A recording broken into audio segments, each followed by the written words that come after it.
Go. There you go, live streaming. Okay, sorry, I've never done this before and that gave me a 30-second lesson and Yeah, and it's always easy for somebody who knows it. All right, close enough. and it does say live. We will officially begin. We're Sorry, welcome. I've never done this before and Oh, that gave me a okay. 30-second lesson. Yeah, and it's always easy for somebody who knows it. Then if it All gets right, that, close enough. it does say live. We will officially YouTube side begin. and then hit mute. Sorry, I've never done this before and that gave me a 30-second lesson. Yeah. I think I'm supposed to close that and go back to Zoom. That's what he told me to do, guys, I promise. This meeting is being live streamed. Okay. Yeah, you're all live right now. Okay, still Sorry. like, all right. We all There we learned something go. new today. So Yay. I didn't And then hit mute. worry about trying to Thank learn you for your anything. help. But there was still a little echo there, but maybe it's gone. Okay, regular city council meeting, November 9th, 7:02 PM. Welcome everybody that's here. All are present and accounted for with Dave Johnson zooming in and filling the role of that seat. For now, we're going to loop back, catch Dave on the next meeting, would be a prayer or thought by Kim Palmer, followed by the pledge. Our Father in heaven, we're grateful to be here together as staff and council members to discuss the affairs of the city. We're grateful for the many blessings that we have and the opportunity we have to live in this community and with our friends and neighbors. We're grateful for this land that we live in and ask thee to watch over and care for it and bless it with the moisture that it needs. We're grateful for what thou hast sent thus far and are hoping that we will be worthy of this blessing. We're grateful for those that serve in the military and ask thee to watch over and care for them. We ask thee to be with us this night, that we will keep the citizens of the community in our minds as we discuss the issues. And we say his name, Jesus Christ, amen. I pledge allegiance to the flag of the United States of America and to the republic for which it stands, one nation under God, indivisible, with liberty and justice for all.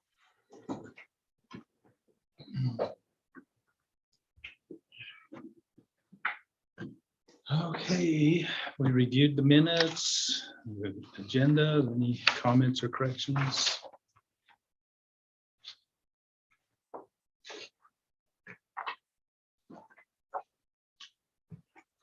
I would make a motion that we approve the November 9th agenda and the October 26th council meeting minutes. Bauer and Turk, all in favor? Aye. Any opposed? Any declaration of conflict on anything on the agenda tonight? Seeing none. Is there anybody who would like to address council in open forum? We're glad to listen to you. We have mostly staff and so moving on, reports. I had none particular. So any reports from city council members? Mine is on the agenda. So Okay. So moving right ahead then, city manager, council project status. I don't know if there's any questions based on what's listed in the project status. I'm not sure if we listed in the project status, but we did submit for the $40,000 grant through the Division of Drinking Water to update our water master plan. So to get funding for that. So 40,000 toward the 50,000 that we have budgeted. So that's a positive thing. Any questions for Dave? All right. Finance, Kim Palmer. And those that are in the packet, if you have any questions for me, I would be happy to try to answer them.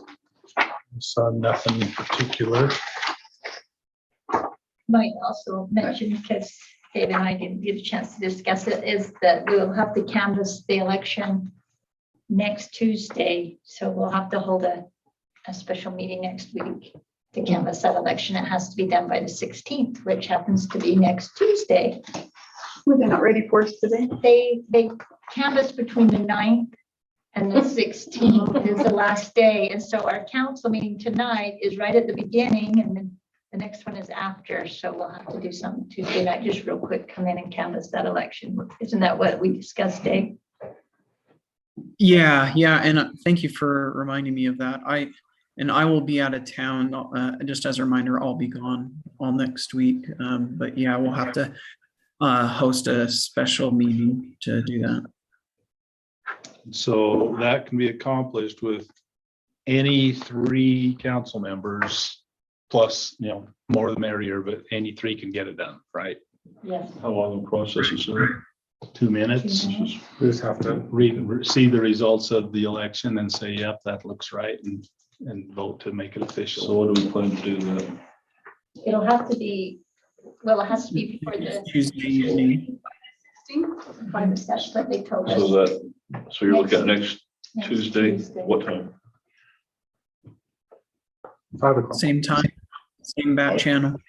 Let's do 5. Can we do 5? You could just Yeah. come, Yeah. just right as the office is shutting down. Yeah. Tuesday at 5 then.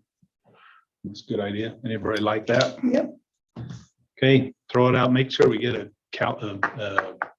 calendar invite on that to remind us. That'd be good. And we'll get out the packet that has the numbers in it. Right. It won't take a minute. I just had Thank a you, Kim. question. You're welcome. Thank you. I just had a question on the Martins Ford, on the bucket truck repairs. I mean, that's a big one. Was that, I'm sure it was budgeted, or you keep bringing it up? Bucket truck repairs for 6,700. It was a repair that was necessary. I don't think that it was in the Budgeted. budget. What was it for? It was.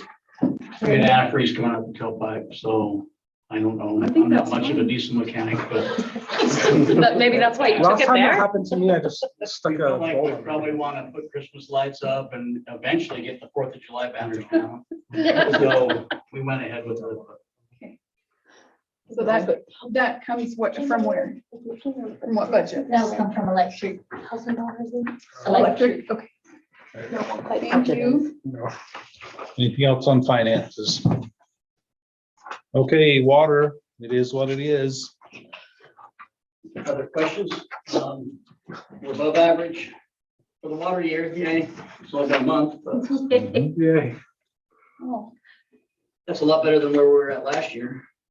So, Got a long so ways we to haven't go. gotten any water. We're above average. That's good. well, we've had several inches of rain up at Camp Jackson, and that's what I take my data from, so. Good. I guess there was mud puddles up there when I was Yeah. done. Yeah, we've had some pretty good storms off and on.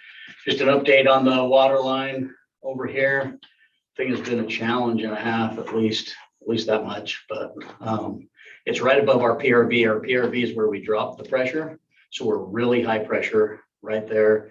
And then, 2013, when we did a bunch of water line upgrades, we built a new PRV station.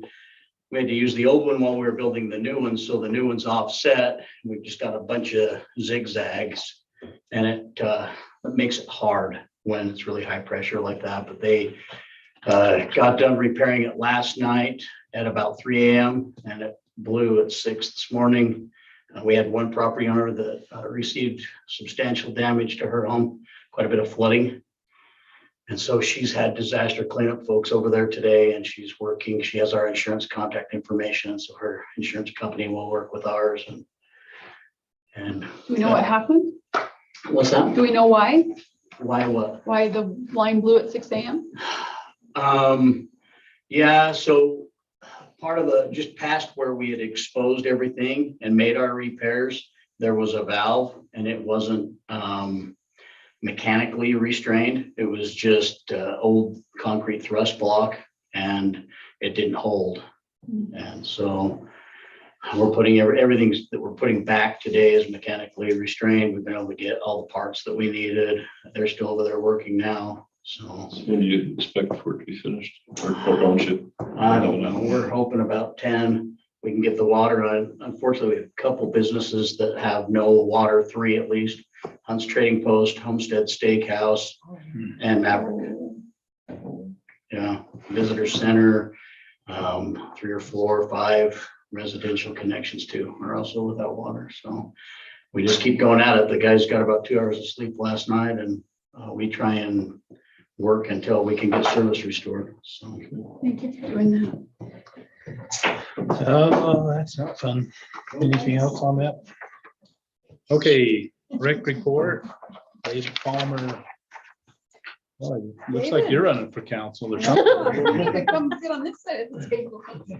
My once-a-month shower, whether I need it or not. Any questions on your report? I'll just mention what Kim and I were talking about, and I just do an analysis of those bottom 2 lines, operating revenue and expenses. I just get the ratio. The lower the ratio, the better it is. And obviously jumped way up because of all the COVID mess, and it's starting to creep back down. What I visited with her was to make sure that was a valid ratio, that it would mean something and be consistent year by year. And it only is when the year's closed out. So the year we're currently in, that ratio really doesn't, there's timing issues. It really doesn't mean anything. But when the fiscal year closes, that's a good ratio to look at. And we got some work to do to get it back where we were, but it's heading that way. So that's good. If you look at the population of our city and then the average annual members that we have, it's almost 50% of our entire population has a membership, an annual membership at the wellness center. Yeah, the country would love those type of percentages, but Sorry. I'm taking my name. that's usually Brett's chair. He's moving. Brett's chair and staff meeting, he's always the one. Oh, okay. We probably should order a new chair at a city council. Give me that one while I leave. You can keep it at your office at work. At a city council. There's something on it. I'll fix. Or have someone look at it. I don't know. Eric was here long enough ago that you would appreciate that should have been Brian's chair. Because we used to always give him the broken chair. Good days. All right. Any other questions on there, council? Okay, thanks, David. Sorry, any comments on the new equipment? We've had a really good response. Some of our regulars have tried to get in their ear a bit, and they've actually come and volunteered the information about how happy they are. I wasn't aware, but I guess in the past, some people were going elsewhere to finish a workout, and that just doesn't happen anymore since we replaced everything that every muscle group and everything that they need to do in a workout. They don't have to finish it elsewhere, which is great news. I wasn't even really aware of that until they told me that now they don't have to go somewhere else. So I wasn't aware that was happening, but that's what we want to hear. So our regulars, people who are there every day at a certain time, they're very, very happy. So I've been able to hold my head high around there because people are pretty happy with it. So Hopefully it will see an increased membership or increased usage for sure. yeah, it's definitely not going to hurt. Thank you. Okay, thanks. Police report. I liked your notes there. Just kind of like some comments on what are we looking at. I always appreciate this little highlight of something that makes it more meaningful. On that, the one thing that as I was making the report month, I made mention of it, that we don't always see the complete stats because we don't list them individually, just pull the case number. So like, for example, if you get a DUI, it's not just one case for DUI. You'll probably have like a container. Quite often we get marijuana and paraphernalia and other charges that go with it. There may be a child in the vehicle, but all that is lumped into one case number that doesn't really show up on the stat sheet. So you guys stay busy on those reports, keeping them happening. So any other questions on the report as far as the numbers and things go? So I have a question because about a month ago, you and I talked about trailers being parked in Mhm. inappropriate places on the street that made it hard to see around them. And staff said that they were gonna, like Dave had said he'd talk with you and try to figure out like what other cities do. Have we gotten anywhere on that? I've been researching our code and I can't find it. I must be looking in the wrong place. I think we have it somewhere as far as the snow removal goes and everything, but I haven't been able to find it yet. Monticello, I believe they don't allow any camp trailers or other trailers parked on their streets any time of the year. So But their streets aren't as awesome as ours either. it's true. True. We have nice wide streets. So We do have They're wider huge streets, and so. wide, yeah, and we pay a lot for asphalt. yeah. So, I mean, I know one thing we could do is be better about painting curbs in that triangle, like red. And I don't think that we've been doing that maybe as much as we should. Right. And so that Do you that think- might be something we should consider. Not No, but there's I'm people teasing. looking for service projects, kinds of things all the time. And so that would be one we could kind of have on the list of. We could offer that. Possibles. For community service as well. Oh, Would be a good, people are always struggling to find community service. because I think that that might be a simple fix until we decide as a council if we want to go a deeper route on that. Yeah. Okay, thank you.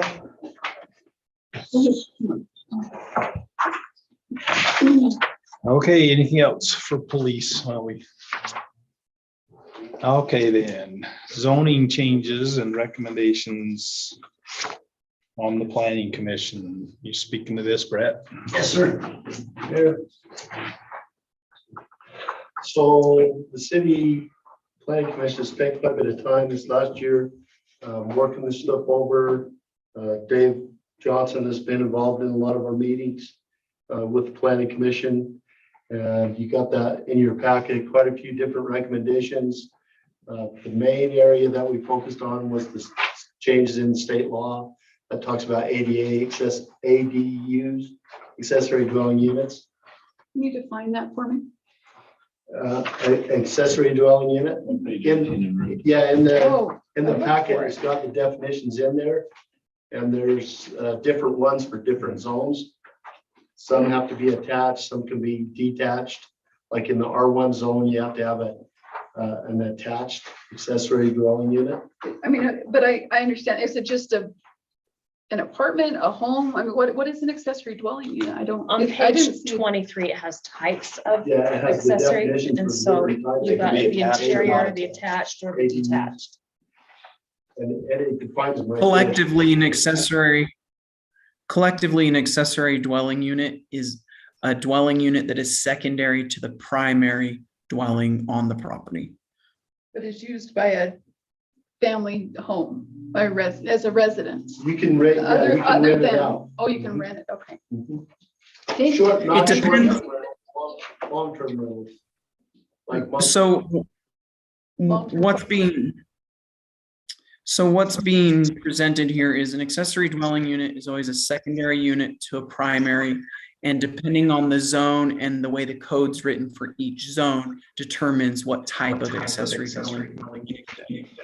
And that's all defined in that information that we've given you there.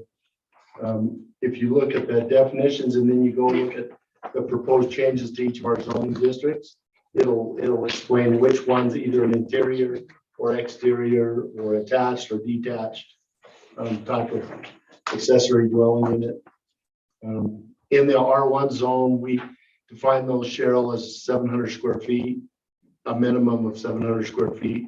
In the other zone, unless they're interior, then they could be smaller than that. But so if somebody wanted to convert one room in their house to accessory dwelling unit, they could have an interior accessory dwelling unit in the R1 zone. Well, normally when I see stuff that says to come into compliance with the state code, it feels like the heavy hand of the state leaning on us. And in this case, I wasn't too concerned about that, because what they're doing is they're actually looking to increase the availability and the flexibility of what we're doing. Option for housing. this has been an ongoing theme here in Blanding City and throughout the state of Utah with the growth that we're having, the need for housing and more economical housing and more options for housing is quite critical. And this is one of the ways that the state felt that they were going to encourage cities to be more open to additional dwelling units in their community.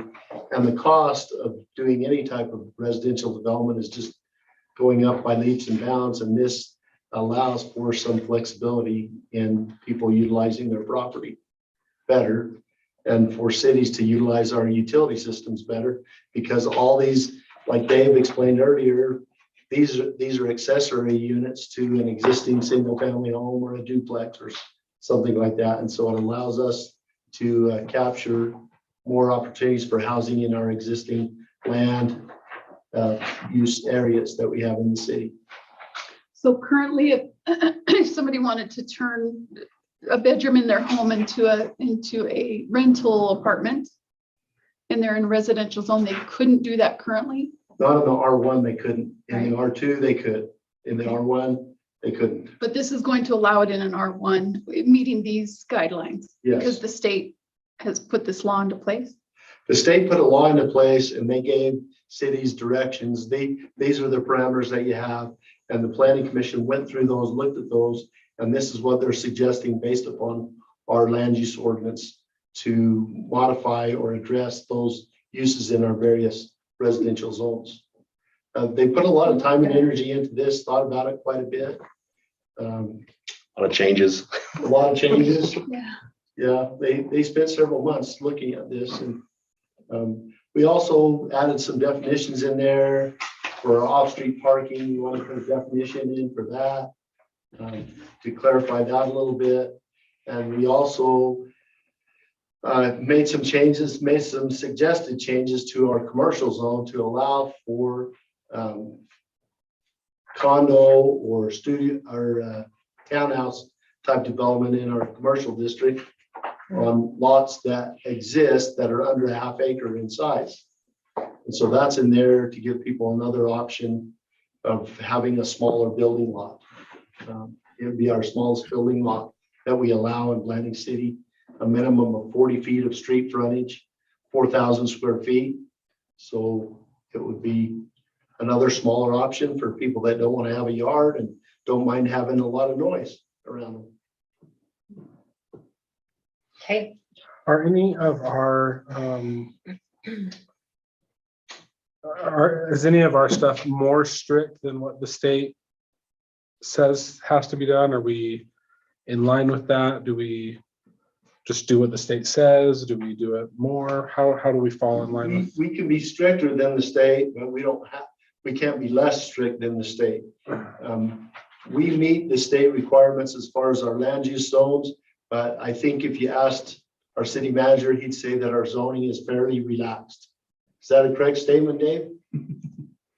We like it that Good. way. That is a very correct statement. I'll take it one step further. I would say ours is so relaxed that our zoning with regards to this are considered the loopholes in other cities for developers.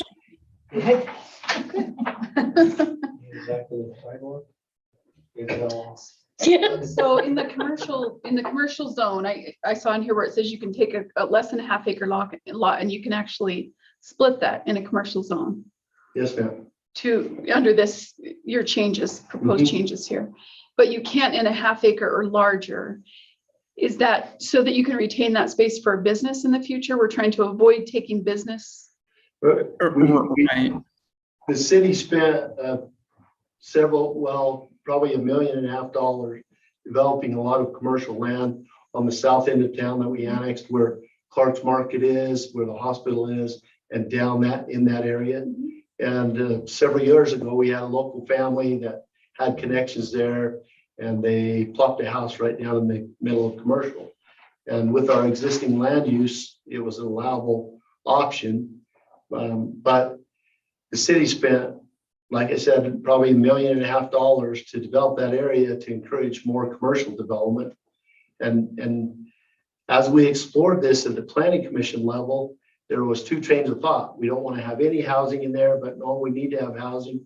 And the people that have existing housing in our commercial zone, if we eliminated housing in the commercial zone, if they went and tried to get refinanced at the bank or something like that, a lot of times they'll ask for a letter from the city to say, if this got damaged or burned down, could they rebuild it?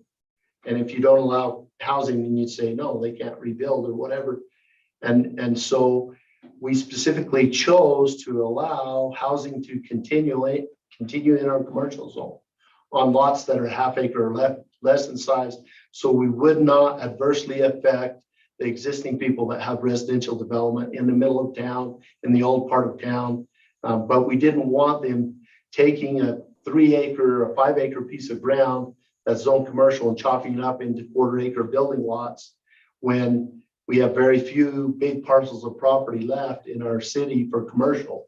And if we have some big commercial development that wants to come in and needs parking and all the other amenities that we require for that type of development, it's going to be very hard for them to do it if they don't have some place to do it. And so that was kind of a compromise that the planning commission worked through over probably a 2-month period as they debated and discussed the different issues to try to help facilitate the existing residents that had housing in our commercial zone, but not adversely affect the future as Blanding moves forward in commercial development. So it was kind of a.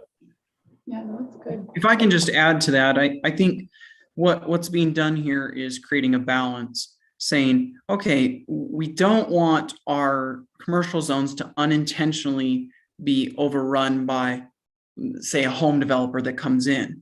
But at the same time, we want to allow for it. So what we've done here is created a way that allows for it, but within certain parameters that doesn't allow it to go so far that residential eats up the commercial and economic development opportunities.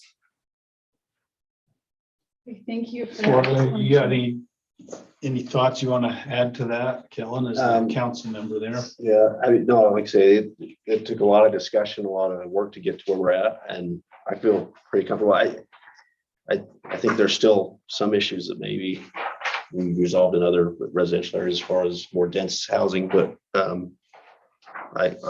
mean, I think we hashed it out pretty good. I think it came out pretty good. Don't you think, Brett? I think we took what the state offered us and we worked through it and adapted it in a way. I think that works pretty good with our land use regulations that we have here in Blanding. It sounded like one of those fun projects that I enjoyed working on this kind of stuff when I was. Yeah, it was really interesting to go through it. Mhm. But it kept changing things. It was a lot of work. So a lot of credit to them. Well, And we should probably take a moment to just acknowledge what a great job our planning commissioners have done and how grateful we are for their voluntary service and efforts that they've put in. They've put a lot of time into this. well, so who are they specifically? Let's give them credit. There's Brett, Robert. I'll defer to you to name names. Ted Black, Robert Ogle was on there. He resigned. He had some health issues. And so we picked up Linda Simmons. Sorry, got her pre-married name. And Kellen sits on there as a representative for the city council to have that tie in there. Also Sherry Pugh and Sean McGay is our other new member. So Okay. pretty good group. And Lynn Gasser is our chairman now. He was the vice chair. And when Robert Ogle stepped down, Lynn Gasser stepped up to be the chair. So there's 6. 5. There was Robert resigned. Got replaced. Yeah, and Kellen is a non-voting member.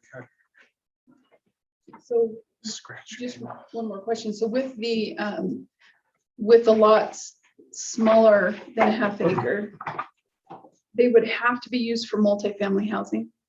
No, You can split it and build a home on it? you could build a single family home. Can you build an apartment complex on commercial larger than a half acre? Not in regular commercial. Okay. No, that's what I wanted to know. Thank you.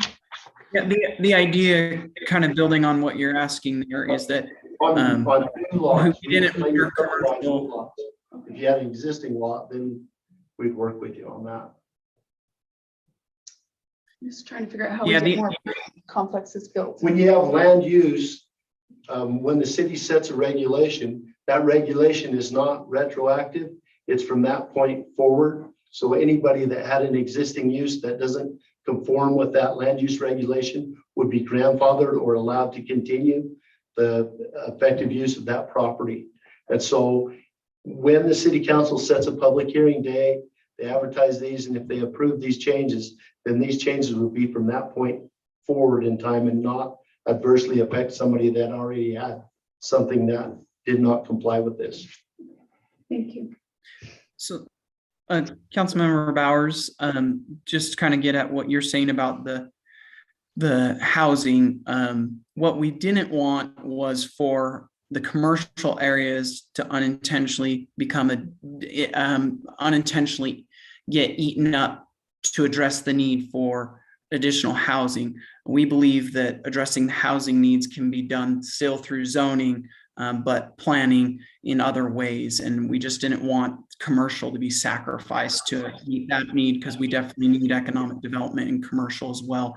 So we're trying to find some good balanced ways. And I'm sure in the future we'll be coming to you with recommendations on residential and how to address some of those needs. Those are some of the things we talked about too. We just didn't, they weren't included in here, but, Getting apartment or like the townhomes and, townhomes, right? or just more Rentals. dense So housing in this, some areas okay, too. so right here, you're addressing the changes that the state allowed for, and you're kind of going the maximum flexibility you can get. With ADUs. And you're still talking about these other ideas. We're trying to work with some of these other issues then. Right? Exactly. A little bit about, There's still some interest in looking at an R3 zone. And there's also some interest from one of our developers in allowing for a denser development in our R2 zone. Well, sounds like we got a good group of people to hammer some of those ideas out. They've worked pretty hard this year. Yep. I like it. Any other questions on that? Do we want to set this up as a business item to move it forward then? That's what our recommendation from the city staff and from the planning commission would be, to take this to public hearing and consider adopting these changes. Okay, How we so what do we feeling? need to do? Just We say, put it- okay, Put it on the calendar to move it to public hearing, and in the meantime, we can ask more questions and learn more about If it. you read more about it and have any questions, please feel free to contact me. Essentially, we're just looking for consensus from the council on the recommendation provided here to bring forward as a business item. And if you have any requested changes, we're just kind of looking for that feedback at this time. So you're saying it'd have to come as a business item in order to act on it, to move it forward for a public hearing. And that- Correct, yes. That's another solution. Okay. So let's go ahead and throw it on the next agenda to keep it moving. And please make sure that the planning commission knows we appreciate their work. I'll tell them we're out on a meeting this Thursday night. Okay, we good there? Thank you. Okay, recreation project funding. Who's running with this? Kim, you want me to? You're the go money. ahead, Dave. Okay. I'll fill in. So, yeah, and I will defer, Kim and I will probably tag team this. So with the shade structure in the pavilion, we budgeted for those, and you can see the numbers in front of you. I don't have the printed packet, and I'm trying to look at Zoom right now, so I don't remember off the top of my head. But immediately after those budget numbers were approved, we went back to move forward, and the costs had already significantly increased. We even recently got some costs on those. Councilmember Monson received some costs, and they've jumped up even more. And they so, only guaranteed that price for 15 days. right, exactly. And so we looked into doing it ourselves, but then we determined that we didn't have enough manpower and time with all of our other obligations to do the concrete work. So we'd have to contract out anyways.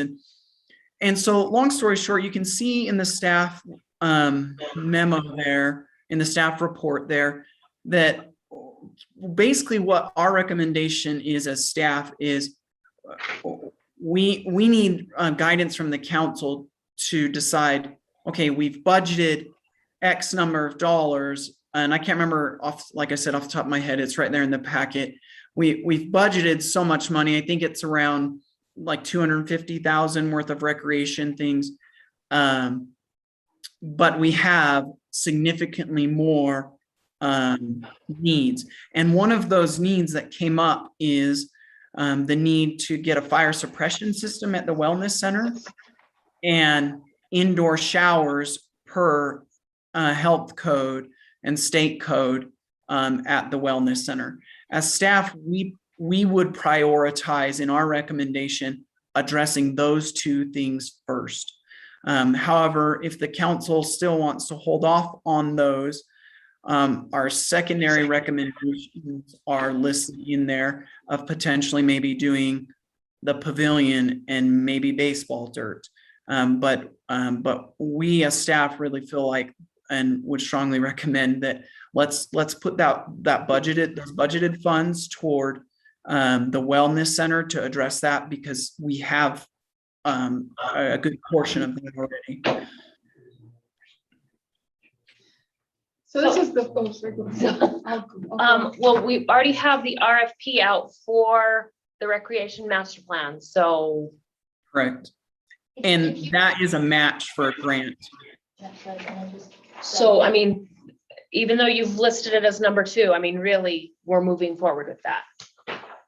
Correct? Unless you'd like us to pull it back, but And it will is a it, match for that, the project out at recapture. the trails? So are we really spending $50,000 on the master plan, or is some of it in-kind work?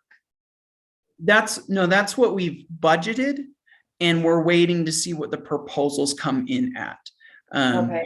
And I'm anticipating they won't come in that high, but you never know. And currently right now, we don't know with the way costs have been. But what I would say with that is the amount we're spending there is going to help prevent this exact scenario that we're in right now. Because we will have a master plan that helps us know and understand moving forward how we should be planning and budgeting and what we should be planning and budgeting for on a long-term basis. And it'll help facilitate that. So, that's why we put it as second, even though it's moving forward, just to show that, the wellness center is a top priority as it is. Well, and just as a point of discussion, you can separate the fire suppression from the showers. The showers is a health code necessity.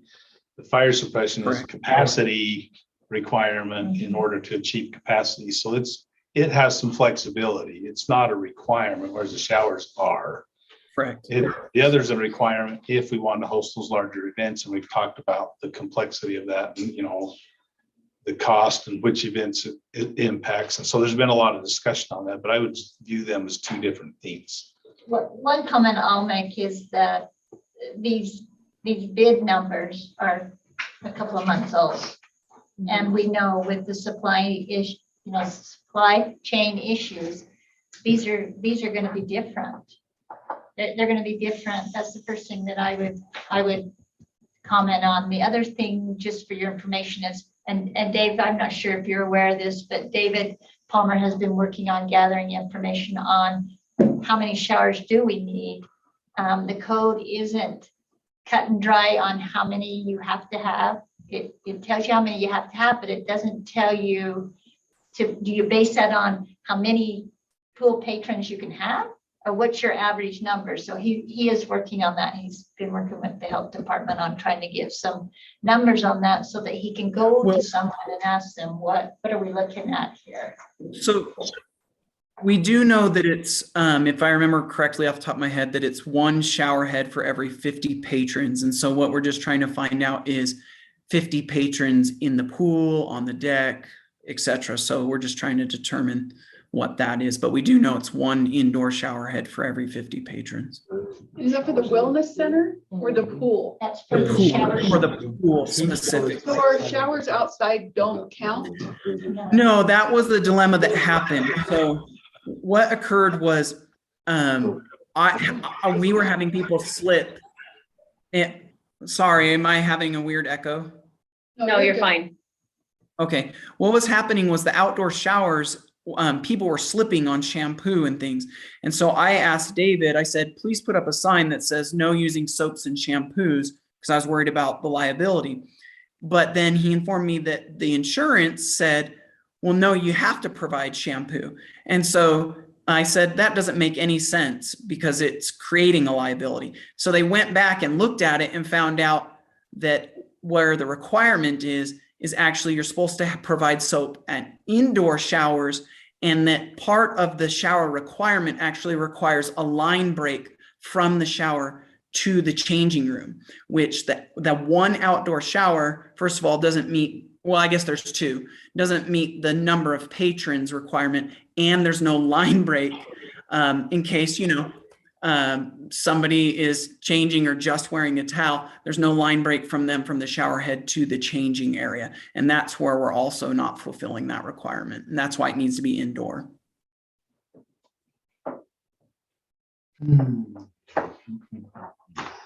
So This there's is a great deal fun. of frustration surrounding this, but it is driven by things that did happen that were beyond our control. And so I get the frustration of all of it, but we have to have a budget driven, it's a numbers driven event. We prioritize the projects, we look at the money and we break it down. When the money runs out, there we are. I mean, that's the oversimplified view of it, but it is frustrating, but the I wanna things see that got the us there code. did happen. I want to see the state code. Yeah, I can send it to you. Showers, and specifically because we have an outdoor pool and because it's not year-round use. I want to see why our outdoor showers don't work, or if we can do something to change our outdoor showers so they do work and we don't have to install new showers. There is some, question. I know I talked to David about this. He said that what he's learning after he met with the health department was that it has to be so that when somebody's in there showering and the door's open or somebody's coming in and out, that it's not line of sight kind of a thing. He says as he's going through this, he's finding more and more information. I can get that code and email it. 'Cause My he follow-up told me question what it was. I just didn't write it to down. Cheryl's statement is how did we put this in not meeting the code to begin with? Are we grandfathered into an older Right. code? We tried. No, Who's for the sake, We've been running this way for years. And So the insurance company come down and did their inspection. And in the past, it has been the American Red Red Cross. Cross has done the inspection. Well, the trust said, we're not wanting them to do this anymore. We're gonna come and do our own now.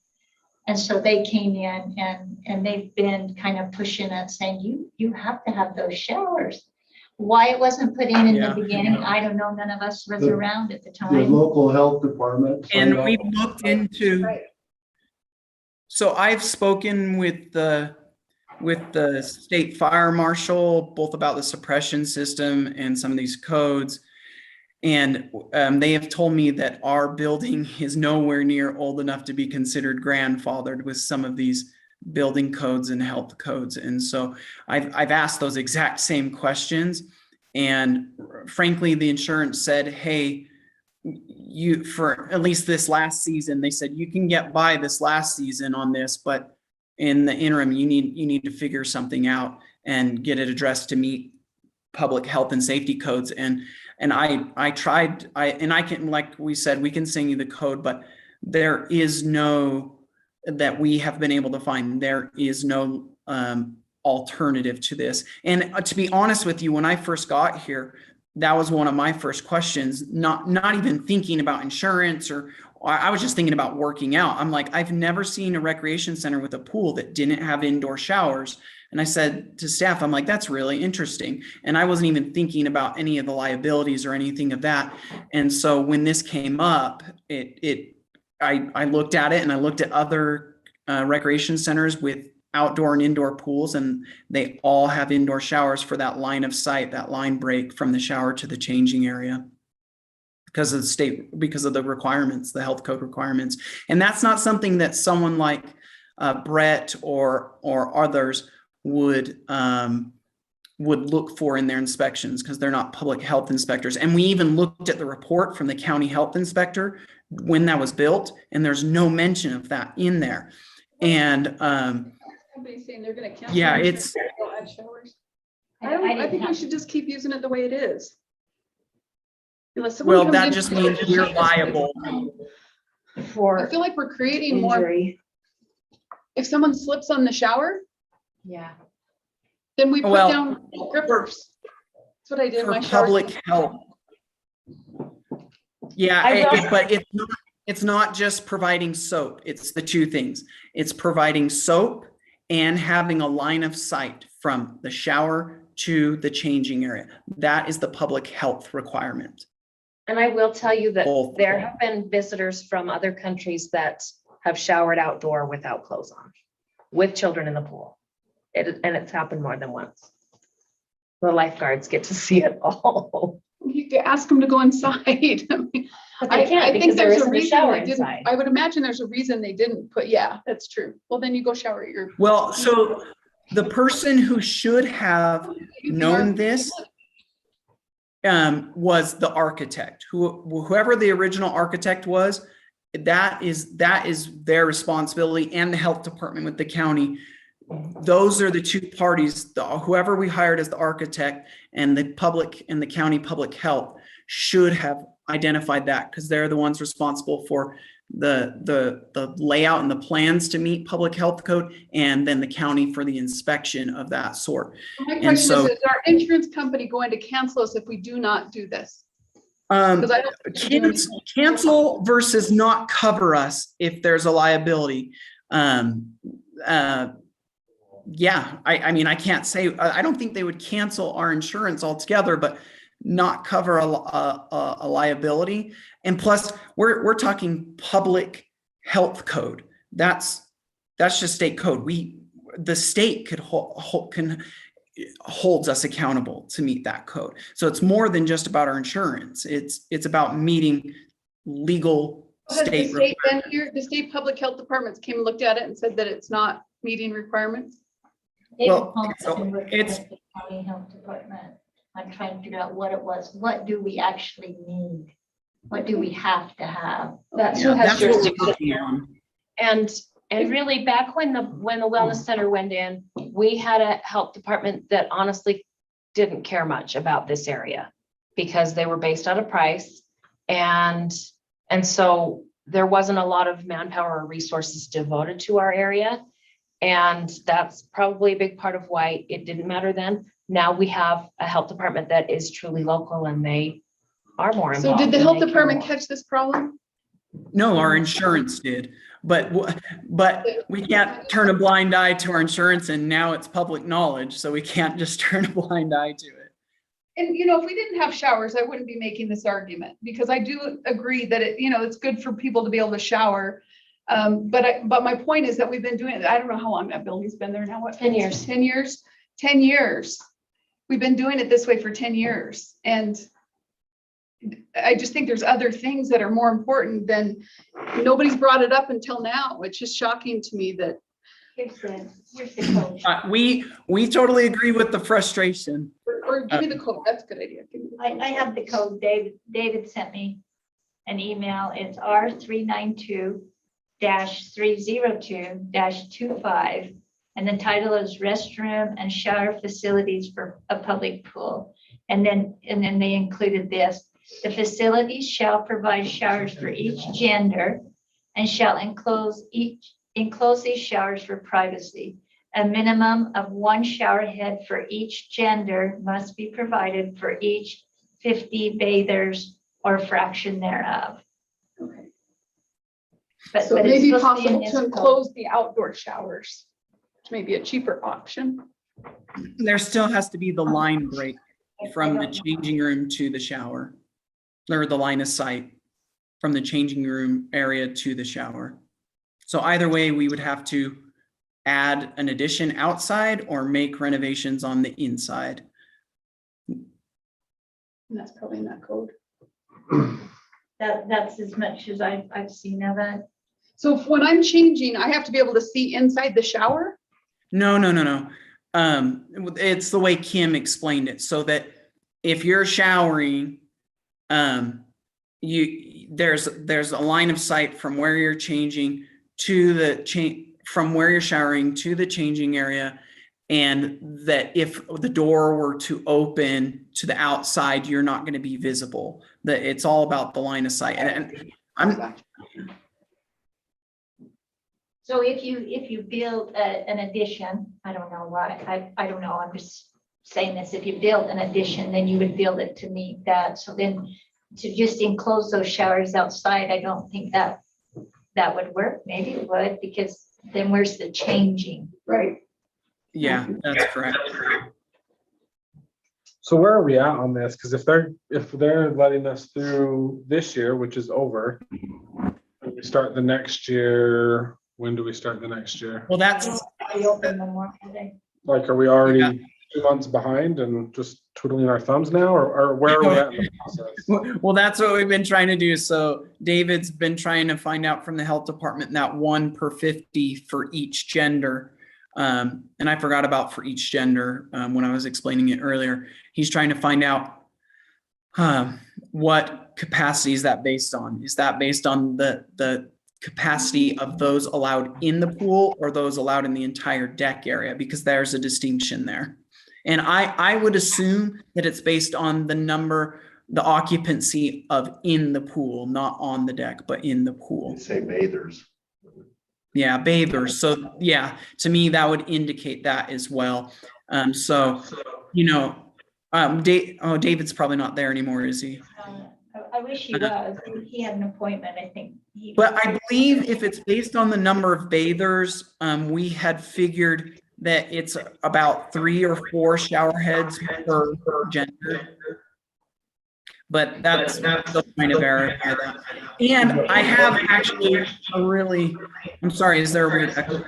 I said, but I see that we have no numbers on what the showers would cost. Is that true? You can't get numbers until we know how many. Yeah. And so Right.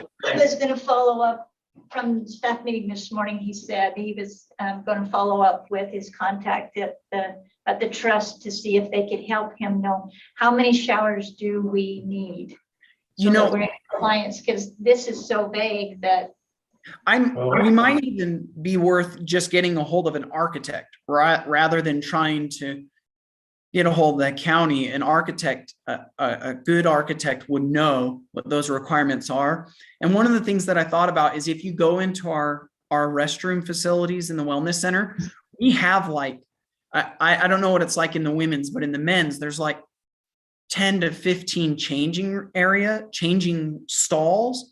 And I believe that if we add a new drain in the area, we could convert some of those changing stalls into the 3 shower heads that we would need. Take out some of those changing stalls, add the shower heads, and then make sure we have an appropriate line of sight. I believe there's I would hope potentially some easy, maybe retros that we could do, but that's what we need. And so if the council would like me to, while we're trying to reach out to the health department, we can also try and reach out to an architect just to get an idea of what they might think.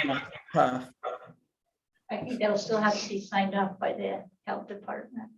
Well, It yeah, would still need to be signed off, but they may be. one question I would ask of the health department is if we can express to them, okay, we do want to get it right. It's going to take some time and some money, and we got a budget for getting it right. And is there any even somewhat of a workable interim thing where they'll go, well, okay, if you'll do this, we'll work with you until you get there, you know, Exactly. is there something that we can do temporarily outside that they will live with while, as they know we're making progress towards it? And then obviously we want to get really creative on finding the most cost-effective solution that there is. And this doesn't say anything about line of sight. It just says they have to be enclosed. There's a couple sections that it discusses this. And so I don't have it in front of me, so I'd have to find it, but I have read them, and it's in my emails back and forth with the insurance company.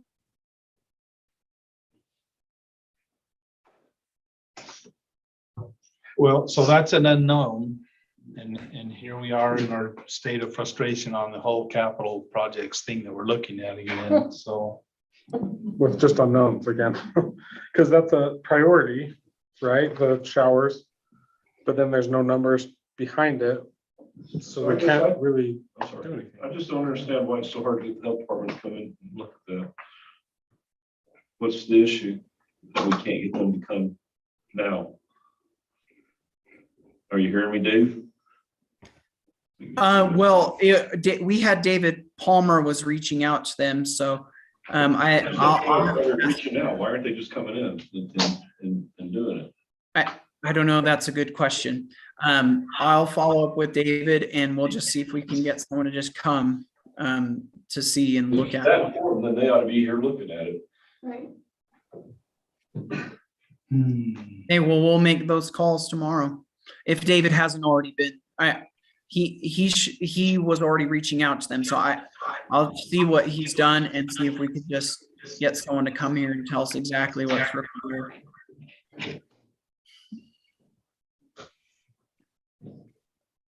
So, is there a course of action that the council looks at and says, okay, well, we work on that, we want to do this? Do we have anything that we can move forward out of this? I think the baseball info dirt's doable. So, and I'm just looking at in the summary section under the budget. So these numbers were budgeted for 2021, 2022. Yes. On page Yes, 28. 56, the 126, and 50 and the 30. The 30 was budgeted. It was budgeted at 30 because we put in for that grant. It's all in the summary there, and then it wasn't received. We just left. It's just been there. I don't know. We had a bunch of bids and stuff that came in last February, but that was February. It was dig down this far. Those seemed a little high, but Do we need to go that far with those? I I mean, don't know. those were pretty high. I think They were it'd very be done for a lot. we think Less. but we don't know. We don't have numbers on anything. Well, but Okay, so well, I guess from a finance side of things, could you just want to tell us what you want us to do? Well, so our concern is that we have no numbers to say, go ahead and do this one and this one and this one. So that, I mean, that puts us in a bad position Yes. too. Because Like, I would never go out and we buy in a something without capital knowing how much it improvement costs. meeting 2 years ago improved the Central Park Pavilion, 2 years ago. With patrons here and people who had requested that project to be added. But so my other question is, where is, nothing on here says anything about our capital projects budget? That number, it's included in these. I mean, In the what do you savings mean, the numbers? budget? Yes, We've been saving for capital projects. yes. And some of that capital project savings is restricted and allocated for different things. So when I pulled that all together, I pulled that all out. And that number on the total there is what was provided at the end of the audit, the finance number. So I know In the capital improvements, yes, in this 1.7 million, that is the total we have between the general fund and capital projects. savings non-restricted. It does say, oh no, it says non-enterprise. That's our total capital savings, not recreation specific capital savings. That's total. Oh, includes recreation, everything. Everything, yeah. Every general fund. So Kim, what's the number that it identified as just recreation savings? It's on here. It's on here. Yeah, 138 and 419 in Wellness Center. So, and to be fair, like 2 years ago, we thought this Central Park Pavilion was gonna cost about $25,000. And now it's 70,000. Right. We thought it was gonna be about 60 with the state contract. That's what I remember, somewhere around I remember it 56. being much, much lower and we were like, we could do that, because we figured we'd get someone local. Okay, so 35. I remember that feeling like that's reasonable, but now we're at $70,000. I know. And these same thing with enormous the amounts. shade structures that we were all having a bit of a heart attack over the idea of spending over $100,000 on some shade, and I get that it's important, but that feels like a lot of money and now it's even worse. So I think that's part of the problem is we have to request bids and it's whether that person, it really is gonna come down here. That's the hard thing too. Well, my concern is that we wait another year and the next year we're gonna sit here and say, okay, now it's $200,000. I mean, that's what had we done that park pavilion when we had discussed it and approved it, we probably could have done it for $40,000, $50,000. We couldn't get people because it's right. And I when get COVID that's in the happened. past and we're where we are at today, but I don't want to keep We couldn't get putting these things local off and not contractor, get they anything won't done, and do then next year it's be out of our reach. So Well, and that's what us as staff are asking from council. There are things, costs that have gone up that are been out of our hands. COVID was out of staff's hands. And these issues that have come up with the wellness center also were out of left field. And so we're saying, given all of these new circumstances, we have X number of dollars for recreation capital. We know we've wanted to do these projects. So what we're asking is, or what we're saying is, based on all of the scenarios in front of us, here's how we as staff would prioritize it. That is our recommendation. However, you as a council can choose what that priority is and give us direction to move forward. So we have budgeted around 250,000 this year, I believe is around that number for recreation capital projects. Now, if you want to do just the shade structure, we can afford that. If you want to do just the pavilion and the baseball dirt, we can do that. If you want to do just address the shower heads at the pool, we can do that. But what we're saying is we can't do all of it. And so we need direction from you as council. What do you want to do? Here's our recommendation. Now you have that. Now tell us what you want. We're just the messengers. We're not trying to argue one way or the other. We're just saying, this is our staff recommendation based on the budget that we have. Please tell us, council, which direction you want us to pursue, given all of the circumstances at hand. And I just have one more question. This fire suppression system, a few in the summary of items that you're working on, the bids have come in between 100 and 200,000.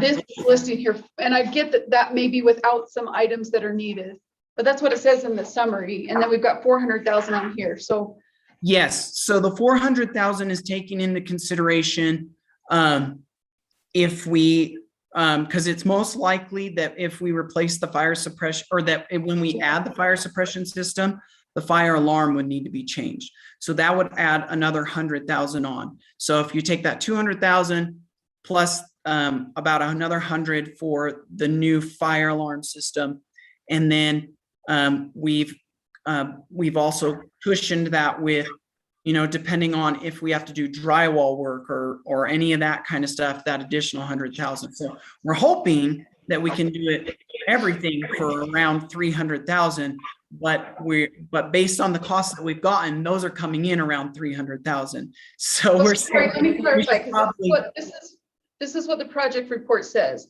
You received a few bids in the $100,000 range, but it does not include the cost of the new alarm, the underground connects, or patchwork. So you're still looking at about $200,000. $200,000 and $400,000 are very different numbers. So is it going to be 200,000 or 400,000? Well, it depends. We've received several bids, and most of those bids that have come in around between 100,000 and 200,000 and did not include the fire alarm system. So we're basically what we're saying is the estimates, even though we got estimates between 100,000 and 200,000, we're saying we should plan for the 200,000 based on the way costs keep increasing so that we're safe. So if we come in less than that, fantastic. But we're saying it's at minimum 200,000 plus if we have to replace the fire alarm system, 300,000 plus if we have to address drywall work and all of that, 400,000 is the most we think that it'll come in at. So we're giving you the number that we think would be the absolute most, but we're hoping that we can do that somewhere between the $200,000 and $300,000 range. That's Again, basically- we're just sharing the message. It says that the bids have come in a $100,000 range. It doesn't include the cost of the alarm, so it might be up to 200,000. So is it 400,000 or is it 200,000? That's the concern that we're having right now. So How are we supposed to do our jobs and make these decisions without numbers? Without accurate. What we're saying is the number that you need to plan for in case the most that it would cost would be 400,000. I think that's a massive number that probably isn't accurate, and we need to know that.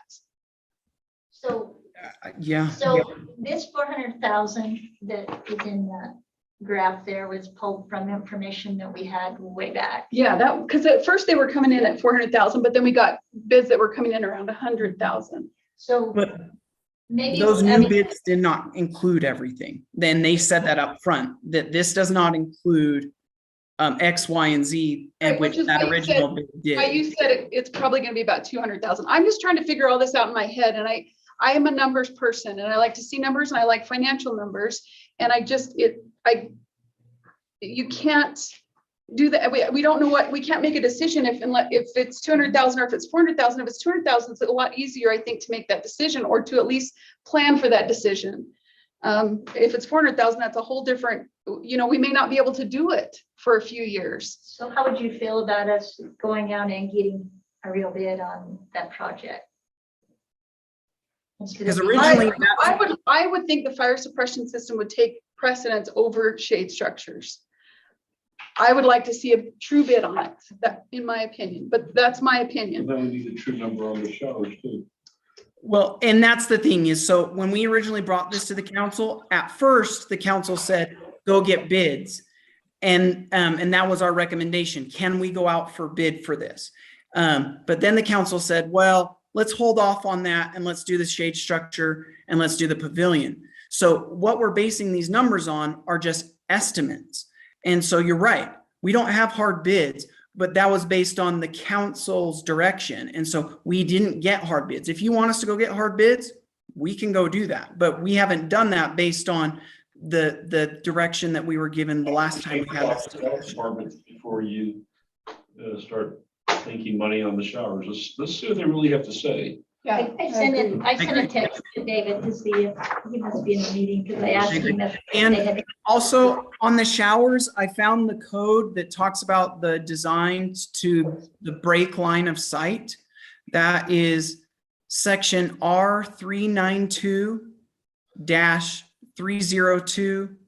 R392-302-25, restroom and shower facilities. In public, with public pools, or are you talking about wellness centers? It's related to public pools, yes. So public shower facilities. So public pools have a requirement of how many shower heads they're supposed to have.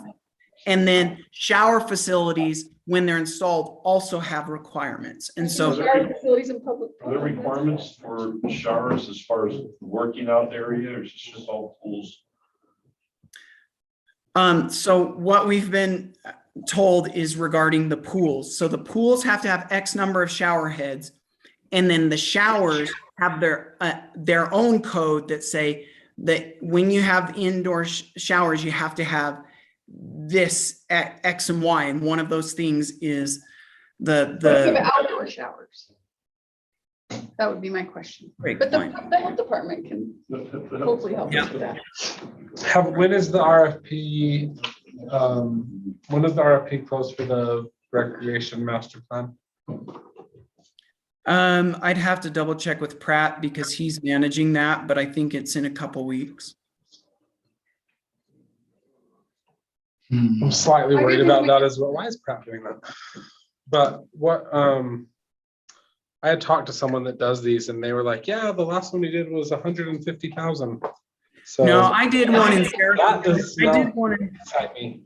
I did one in Saratoga Springs, which has now a population of 40,000, and we did it for 50,000 there. So I'm not worried. I think 50,000 is sufficient to accomplish this. I think it's going to be actually, I'm guessing the bids are going to come in significantly less, but you never know. So. At the rate we're going, it will be 70,000 Right. plus. I mean, the thing that I do like about the recreation master plan though, is that it is a match. Like that's the one good thing about it. Well, not just the one thing. I mean, it will help with funding for other things. And so I think that it's smart. It's just when we're talking $200,000 to $400,000 for a fire suppression system, that just hurts. It just does. Yeah. Well, And here's $200,000 for showers hurts. Like from a standpoint of someone that is at the wellness center a lot and knows people that use it, we get a lot of people from out of the area that would love to shower after they work out. You know, it would be a benefit to the people that use it, but at the expense of $200,000, I don't know, it's hard. So I would like to see, this is, I mean, I think Cheryl kind of mentioned what she'd like. Sorry, I'm well, almost- if I've mentioned what I like, I want to add in the baseball dirt. Right.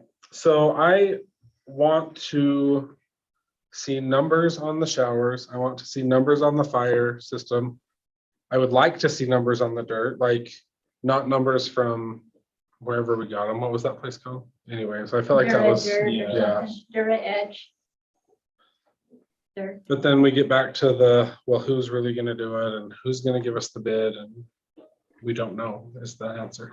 Yeah, until you go out to bid, all what you're receiving are, I mean, they're fairly accurate estimates, but until you go to bid, you're not actually receiving the hard numbers that they're gonna lock into. Can I make a proposal to the council that you consider? I don't think we need to spend $13,000 or $30,000 on the baseball field dirt. I think it could be done for a lot less. I would recommend that we donate money to the softball and baseball program and let them do the work to get the fields where they would like them to do in the amount of, I don't know, 10,000, up to the cost of the work or $10,000. I think the expense is the dirt itself, though. That's the problem. I mean, well, part of it for sure is the labor, but I think the biggest expense is. Or we can say we'll dirt. pay for the dirt and well, I think they would do the labor for free. Actually, I think we could find people in this town to do the labor for free. And that's the part that I think we're having heartburn over, where David doesn't want to, he's concerned about liability if we let someone else do the work. And I think the work could get done for free by local contractors if we just paid for the cost of the dirt even and donated that and let the baseball. I do have program and concerns over softball liability too, though. Like, what if the heavy equipment destroys sprinkling systems and then we have, that expense? There are genuine concerns that way to make sure that it's done. Or a contractor or a volunteer. He's still, what, 3 years ago? The cost of about $2,700, and nobody questioned him. He went in, he got it done, and it's done. And I mean, we keep talking about liability, and I think honestly, this has come up in city council meetings now over and over again. The city knows a kid gets hurt on those baseball fields, and you want to talk liability, that's going to be liability. That's going to be a lot more liability than somebody falling off a tractor.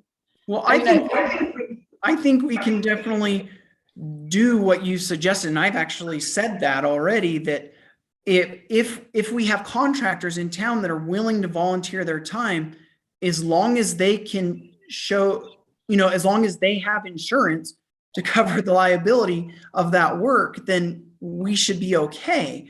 But so far. What if that's not the council's direction? I mean, what if the council is going to approve the baseball coach to go in and do the work? He did it 3 I years ago, mean, and now he can't? He right, can't do it I anymore? would say if he's a volunteer under the direction of staff overseeing that, then sure, that's fine. But to have just a third party individual without any kind of insurance to cover an issue that happens, that's a problem. That's like giving a volunteer just keys to city hall. You don't just give keys to third party individuals to city facilities. But if they're with staff overseeing something, well, then that's a different scenario. So yeah, we could do that. And that's what I was trying to say is it can be done. But to Councilmember Perkins' point is the real cost is the dirt and transporting the dirt here. That's where the real cost is. And so I'm more than happy to figure out some sort of awesome volunteer project where the community comes together to do that. But we just need to be able to look at the cost of the dirt. And yes, Dirt Edge was expensive. And I believe David was able to get some estimates from some others as well that weren't as expensive, but still were quite costly. And I think that's where that $30,000 number came from that David had, is he found a way that he could get the dirt for 30,000. I mean, I checked with places too, David. It was far less than 30,000 for dirt and transport. What's that? It was far less than 30,000 for dirt and transport. I checked with the place in Cedar City, and I talked there, and then I talked to the place in Phoenix too. So I mean, it was far less than 30,000 for the dirt and the transport. I'm just referring to I don't have my whatever notes. estimates that David Palmer was able to receive, and I wish he was here to help contribute to that discussion. But if it's less than 30,000, that's great too. So but I need actual, like, here's the estimate that says it's only going to be 15,000 for dirt. Let's do that. Like what you're saying, we need those hard numbers. And so far, the hard numbers that we as staff have received have not been anywhere near that. It's been much more expensive than that. So Mike got a bid, sorry, just real quick. Mike got a bid last year before we put the turf on his infield in our yard for dirt and delivery, and it was $3,600, and that was for a 90 by 90 infield area. So we would have 4 of those. That was last year. Maybe it's probably gone up, but that would put it around $16,000. That's about what I got from the two places. The reason this is important Maybe because some 12 to council members 15,000. don't want to spend money on dirt in the first place. So if it's a difference at 15,000 versus 30 may make a council member change their vote on whether or not we can put dirt on the infields. That's why that's important, but sorry. So That would just be Councilmember Nielsen, did you get like in writing those costs? I talked to him over the phone. Yeah, if we can get those costs in writing, like in an estimate that they provide us, well, then that's great. Or if you just want to give me their contact information, I'm happy to just call them tomorrow and see if they can email you. I did give you. I'm sorry? I did give you their contact information several months ago. Well, okay. And I think that's who I passed on to David Palmer. So I'll follow up with him and we'll see. But, yeah, tell you what, here's what we'll do is we will go, there's a variety of things we need to address here, but tomorrow we can get in writing an emailed estimate on just getting the dirt from that Cedar City location.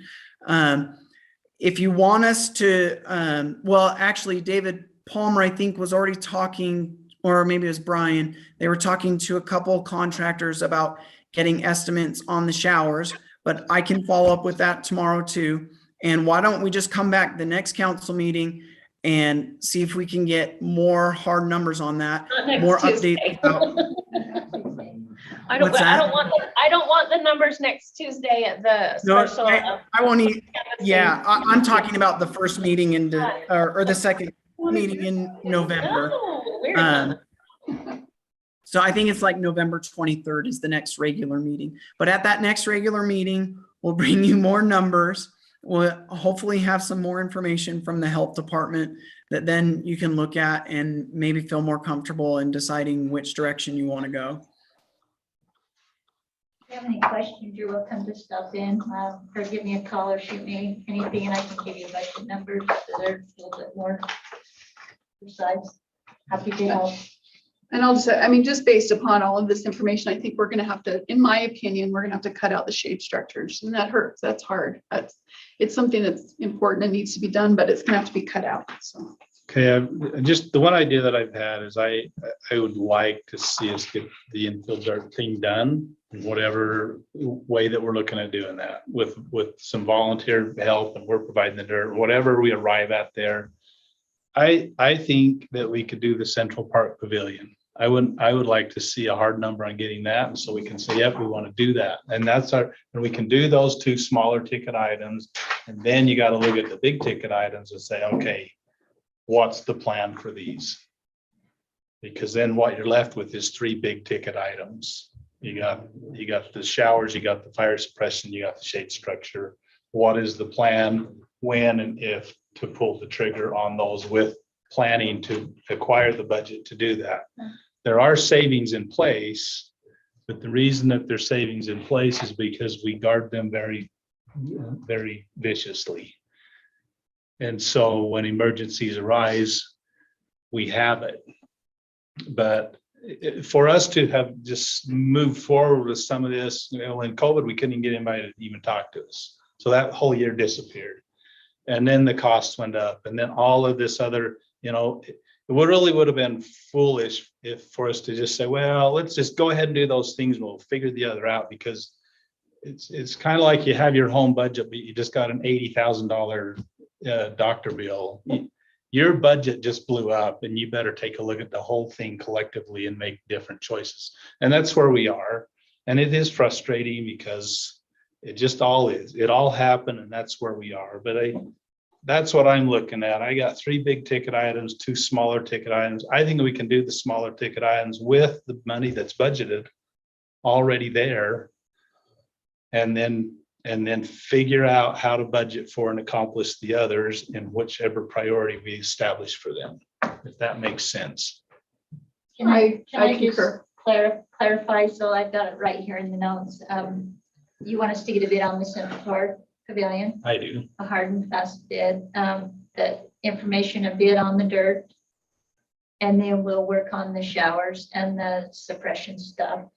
In addition to that, I know with the showers, what David had told me today was, and poor Dave, he was out today, so he's missed all these conversations on the showers, that when he's talked to contractors and telling no what they've got to do, they can't really give him a bid. But we'll continue to move forward on that. And But I offer think to help Dave you has a when you good need point to. there. Is the health department will kind of say whatever, but it's an architect who understands the code that will say, this is how you do it.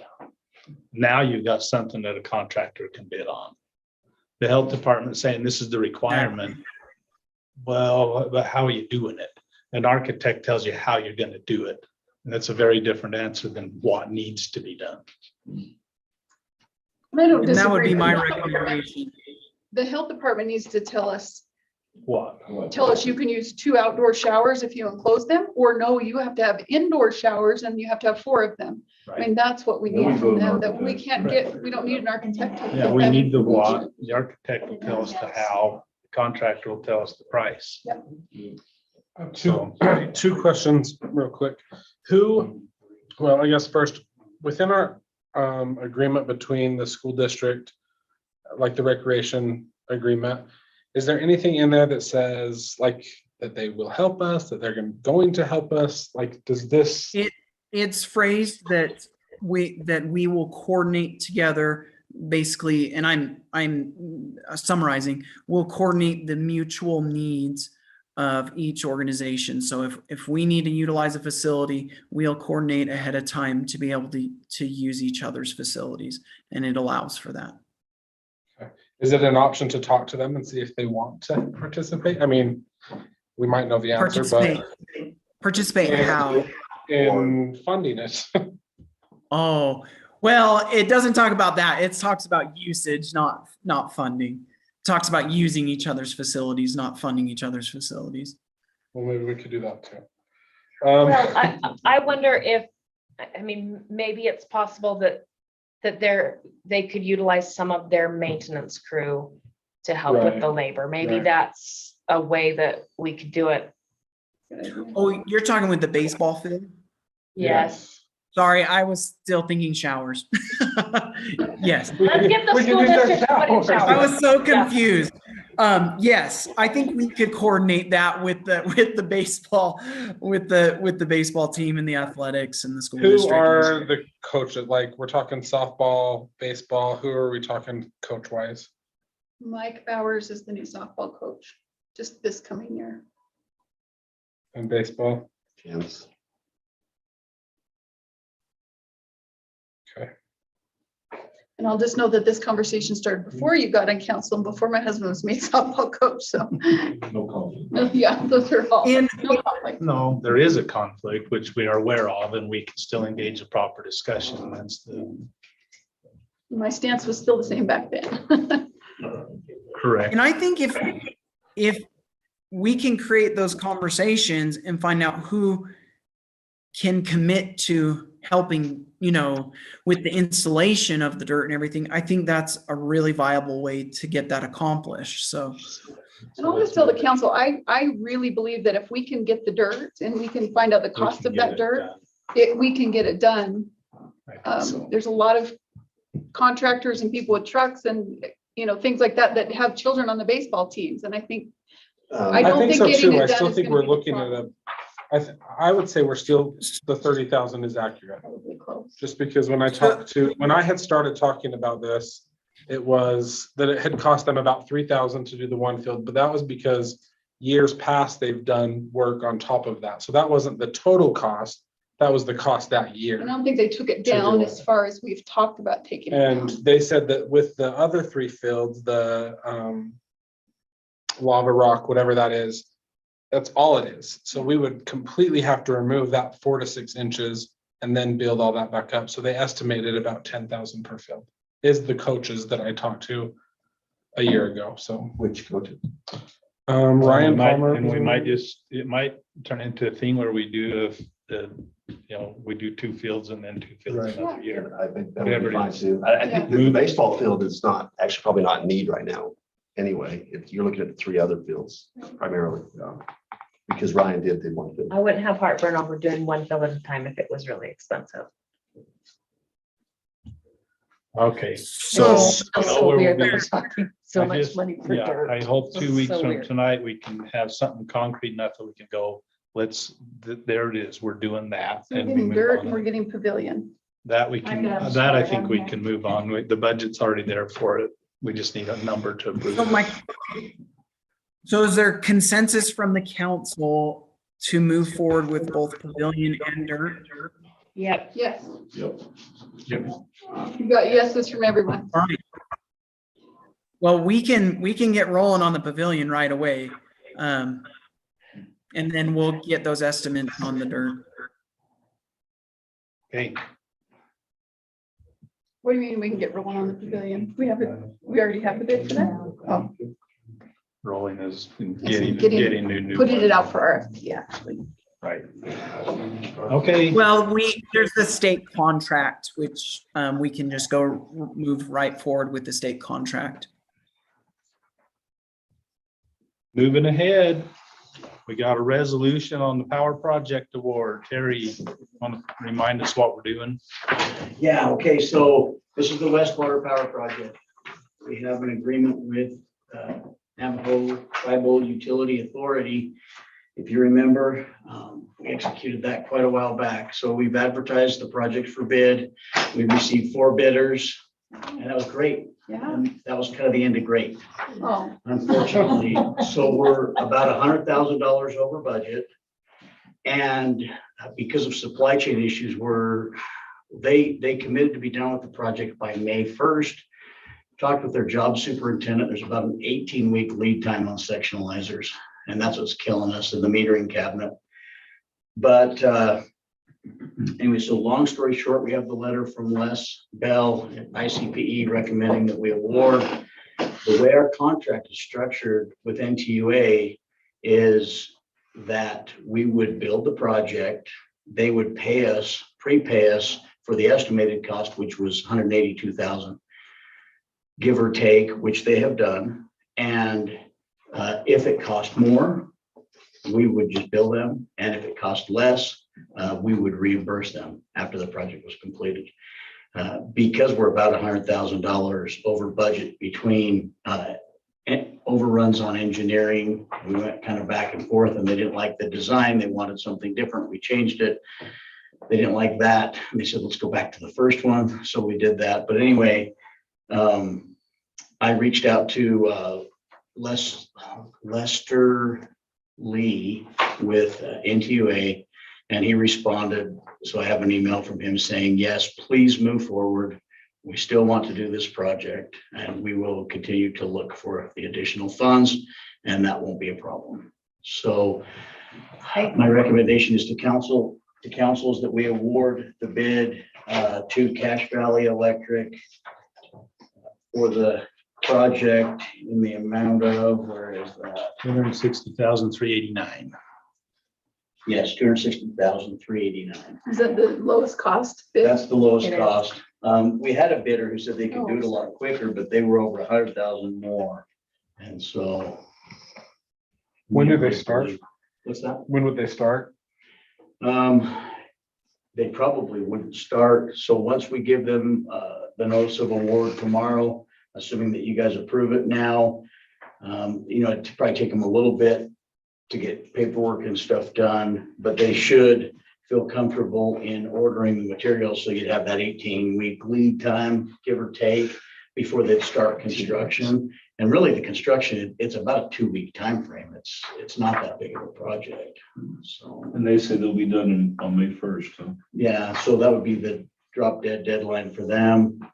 But we're looking really at 20 weeks. So maybe we'd get there a little quicker if we could get that done.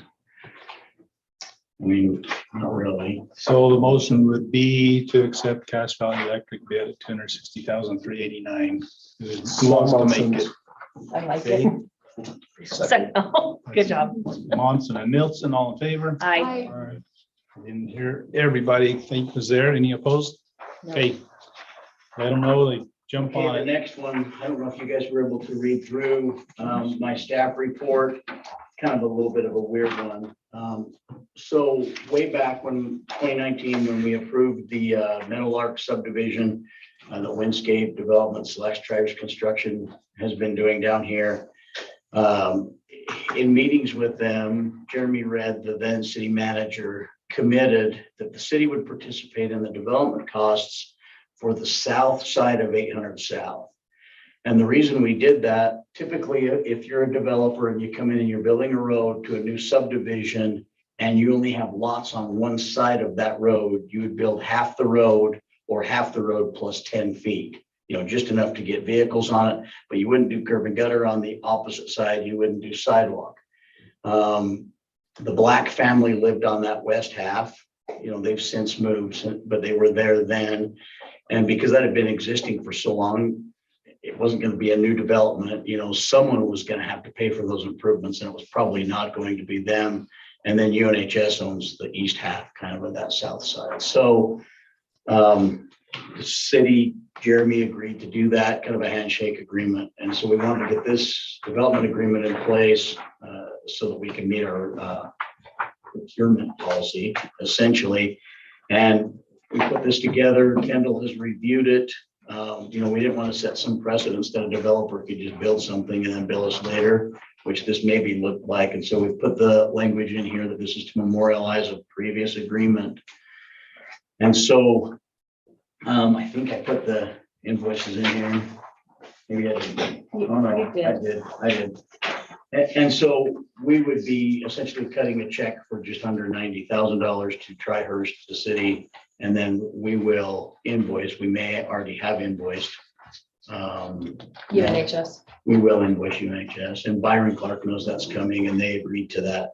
So basically what we're saying is the section west of the UNHS side of it, on the south side, is the city has just opted to go ahead and build that street. Yeah.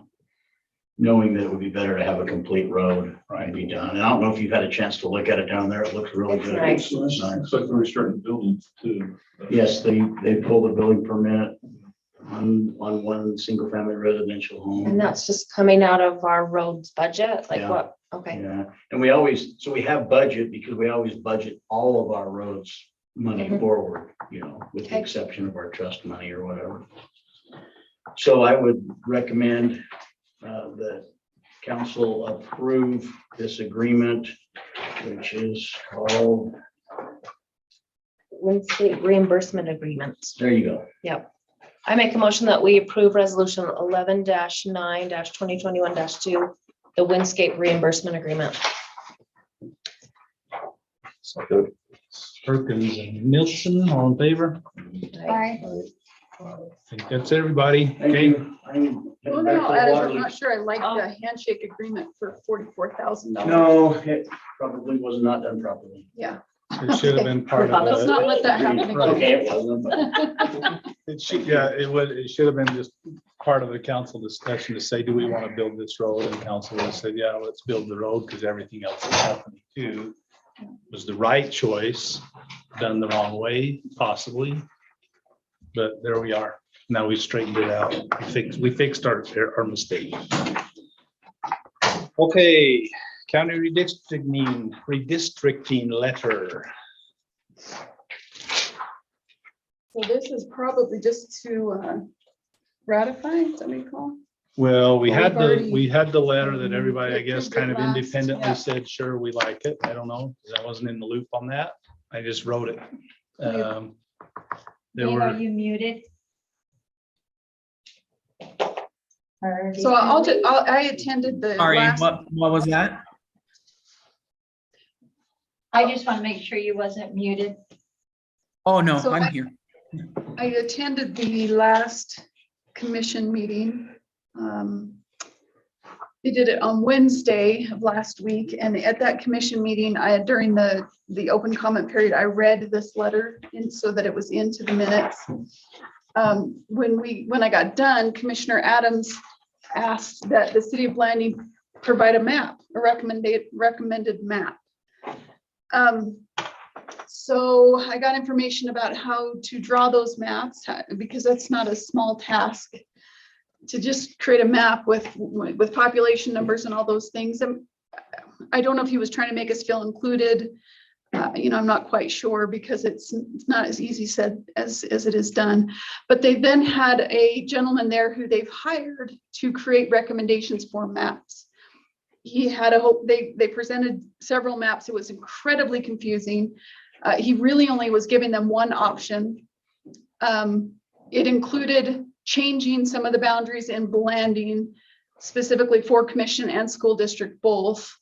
And he's still looking at Blanding as being split two ways. And it was so interesting because 2 or 3 ways. he's looking at it as being split two ways. So they're still not considering the annexation area of Blanding. But because we're still split 3 ways. I do find it interesting that they said over and over again, they've been asked not to split the chapters, not to split chapter areas, and not to split this area. And I didn't split any other city, but because of Blanding's population, I had to split the city of Blanding. But again, I didn't split this chapter and this chapter. I mean, it really was incredibly frustrating. The county attorney wasn't there, but the assistant attorney general was there, and he did stand up and told the gentleman, you need to make at least 5 recommendations for maps.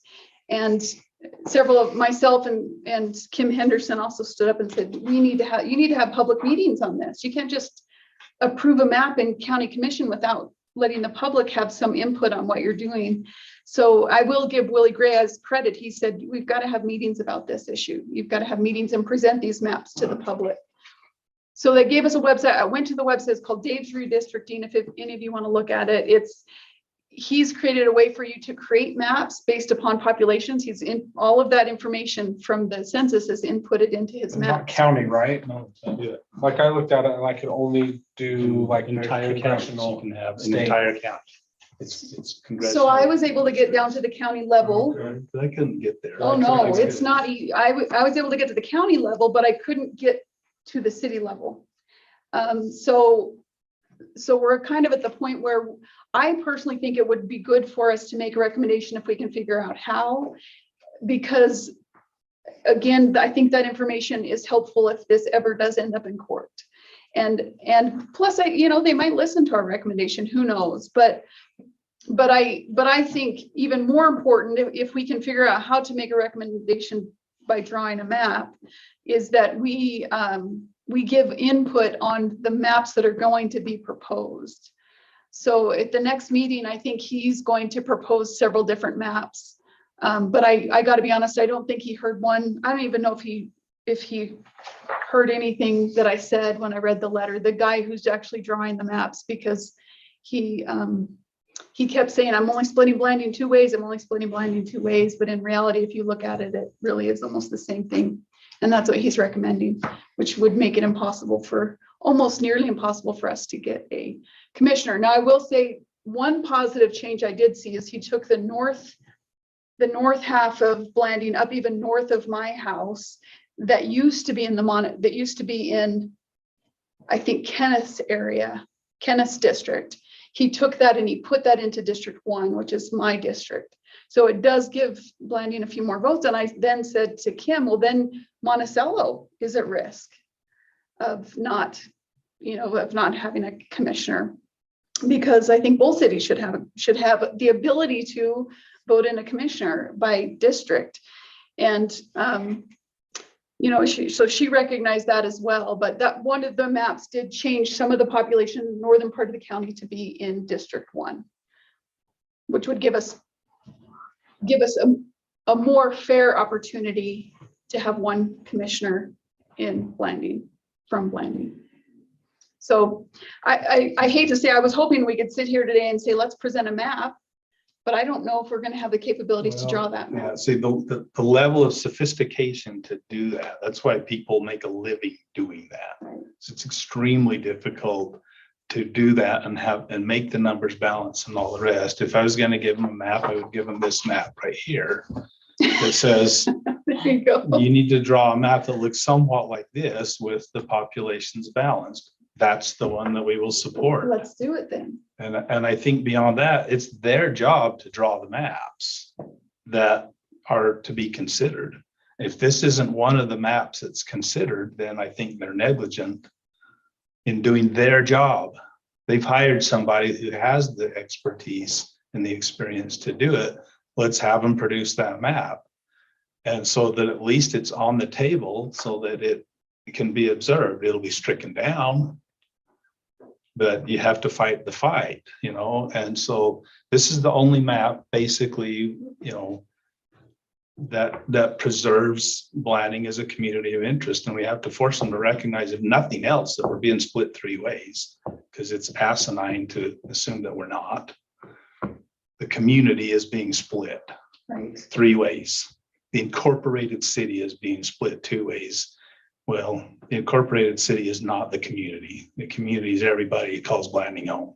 And they might not vote for the people that sit at this table, but we certainly represent them in a very real way, whether they vote for us or not. Agreed. So we could do something that simple. I do think we should write a letter specifically to the gentleman who is, if they will allow us to the gentleman who is preparing the maps. Hopefully he's going to come down and do public meetings, but if we wrote a letter specifically to him that recommended something like this, He said that he won't. I mean, he won't come. he will not be He's in Oregon or coming somewhere. to an in-person meeting. It's something that was like he could do anything online. Well, even Eastland, I was looking, even Eastland is, down with the southern areas, including in the school districts, and they go to school Monticello. I'm Well, just the other surprised thing that more was the people school aren't. districts where there was no issue splitting the chapter houses for school district Right. stuff, which is interesting because those, I mean, those are the kids going to those Those schools are now in the same school district as the kids going to school Yeah, here. It was when- just when county those- When those commissioners. originals were drawn up that way, the school district voiced that opinion very strongly that the district that's voting ought to have to include the school that they're in, you know, and they could, that seemed like a no-brainer, but they didn't get their point across. So, yeah, as far as trying to come up with the level of expertise that would be required to draw a map that has balanced populations, it would take us months to arrive there. They have the expertise. Actually, They let me can take- draw can the I lines. take- Let me take a picture of that. I mean, that's simple. I should be able to just remember it, but I may be able to do this on that software. Or I got something to that point. somewhat. Who's the guy who told me to draw 5 maps? So that was Alex Goebel. He's the assistant county attorney. And so following Well, we The can help him out. by ruling- giving him an Oh, yeah. option. And following he the actually gave a ruling, lot of good suggestions to the guy saying, So can we use him to press this with them too? I doubt would be able to. just so because he's in the following the county. ruling from Right. Judge Shelby. Right. And he's trying to make sure that we're staying within those boundaries so that And we that's don't why get this will sued never again. fly, but it needs to be drawn. Yeah. It needs to be drawn so we can see if it's mathematically possible to produce produce- basically that map. Right. Because I can say it's not mathematically required to split Blanding Days. just based on the number of people living here.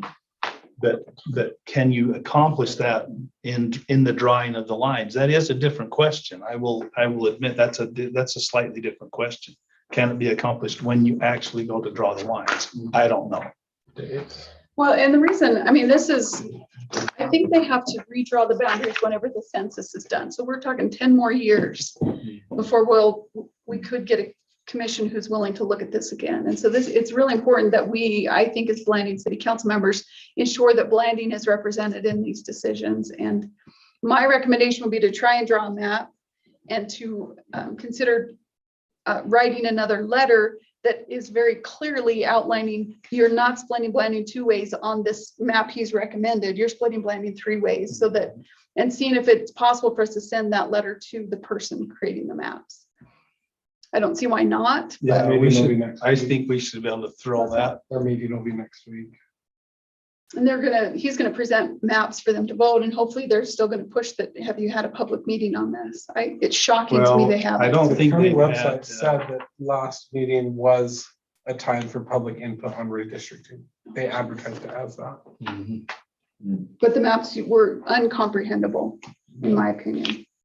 The changes that he made were Well, incredibly we can difficult help to him see. out with the, you know, the assignment. He has to come up with 5 maps. He knows this is a map that will never be adopted. But we need to, I would love to see that it can be created. And we do need to, and the letter and the resolution both reiterate the point that we are being split 3. The community is being split 3 ways.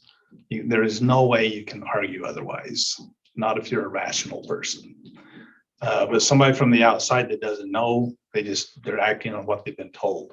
And they're looking so at boundaries. if That's what he's we looking at. can say, you know what, draw a map somewhat like that preserves our community, and send him specifically the letter with that map and say, can you draw a map that looks like that? That'll be one of your maps. Throw it out there. If it gets rejected, who cares? I want to see that it can be created. Well, and from what I understood, the real requirements are that you can't take part of a county from here, from down here. And of course, that's common sense, and put them in the same district. The boundaries have to be like that. They have to be touch continuous, right? And then the population numbers have to be within certain limits. Well, and that's why it's easy. But If that's they the have only the pie, requirements. then they just shuffle one block over and back and forth on the pie to balance the population. And then it good makes it easy. government says you can't split cities of interest. Right.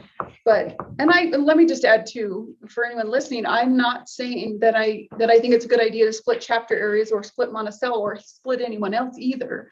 But I think we all agree that keeping Blanding intact is just as important as is the chapter areas and Monticello as well. And we believe there's a way to do that, so. Well, okay. So we had the letter go, and thank you for being able to be there. And I tried to break away and I tuned in. I got the last few comments from Bailey Hedgeland, which were They excellent. were excellent. And, you know, and so I appreciate you being able to read that in. So the question would be passing this resolution, making a formal adoption of our position in this letter. I'll make a So motion. motion. I'll make a So motion moved. That's the quickest way to make motions. that we approve resolution 11-109-2021-3, the county commission voting districts, which includes the letter. Okay, it's Bowers and Turk, all in favor? Aye. Sounded like everybody. Okay. We got that done.